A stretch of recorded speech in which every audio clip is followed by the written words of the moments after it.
Try. Hi everyone and welcome back to my channel. Hi everyone. So for today's Thursday Talks, we are going to talk about everyone's favorite thing, debt. So in our previous video, we mentioned debt and how we have zero debt at the moment. Now we think there are different types of debt and we are going to go through it and what we mean by just debt. To understand better where we're coming from and what this is the best strategy for us, we are going to start with the beginning. So Dan and I have been a couple since we were 18, young and wild and free and We're still young but no longer wild. No, I'm wild. I'm wild, I'm no longer young. I'll rather take the other one. Nice. Okay, Grandpa, let's go back to the video. So we started off with one big debt and that was Dan's student loan. And then a second debt that we had was the kitchen for the house that we currently own. Those were the only two things that we actually considered debt. And then the third thing that we have is our mortgage, but we do not put that in this category. Everything else that we have purchased, upfront when we could afford it. So currently we do stand at zero debt, but we used to have a bit more.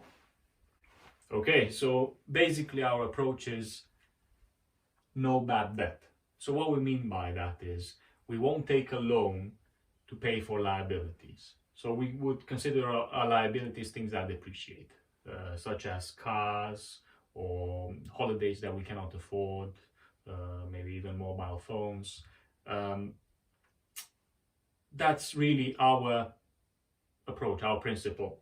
We won't get a loan necessarily to buy a car because we won't consider that as a good investment. So we try to stick to that approach. Just to complement Dan's idea, we will only take a loan for an investment, for something that brings something in the future. We would never take a loan, not only for liabilities, but also for things like it would be nice to have, but we can't afford. Yeah. And that goes very quickly into my category, and that is lifestyle. Why am I and are we so against this concept? Basically, my best example was my parents, and my parents were always like saying, okay, if you can't afford it now, work harder until you can afford it. Do not get into debt for something that you just would like to have, you don't necessarily need. Nowadays, it's just so easy to get a loan for pretty much everything. And what that does, it encourages you or makes you more comfortable in having debt. And without you realizing, you start spending more money than you can actually afford. And you're inundated with monthly repayments for things that in a normal situations you couldn't really pay for. And we don't really like that. And we'll tell you now why. Yeah, exactly. So if you spend less than you earn, you don't have those extra monthly payments that normally you wouldn't afford. You spend less than you earn, and then with a surplus, you can actually invest it. So you invest in things that appreciate, basically in assets. So instead of buying a car, for example, you add up those money and you buy an investment property, this as an example. So you would buy things that appreciate. And that's really our approach to investing. And we would even consider getting debt to buy investment or to buy assets, as long as the interest that we pay on the debt is covered by the asset appreciated, by the return of the asset. So that's where we're thinking in terms of investment. So the long-term goal or the long-term strategy for this is basically to multiply our revenue and to build a financial situation in the future that is comfortable for both of us, and we don't have to always worry that we have to work in order to pay for our lifestyle. Yes.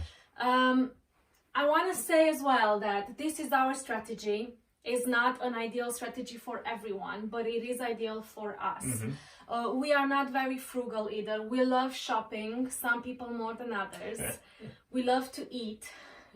We love to travel. We have expensive taste. and many other things. But basically, we believe that life is all about balance. And that's point number 5. We believe in balance, and we think that our strategy works so well because basically we are still happy, we're still buying things. Like, I still have an iPhone, Dan has an iPhone, we still have a car, and you know, other things. It's not like, oh my god, we're not buying anything, but it's all about multiplying your revenue as well where you can. So that's why the less you spend, the more you can save, the more you can invest, and the more you can enjoy life in balance. So that was it for today, guys. A bit short but to the point, so we hope you did understand like where we're coming from. Thank you so much for watching, guys. Thank you very much. We will also be interested to leave us a comment. Let us know what's your approach to that. See you next week. Bye.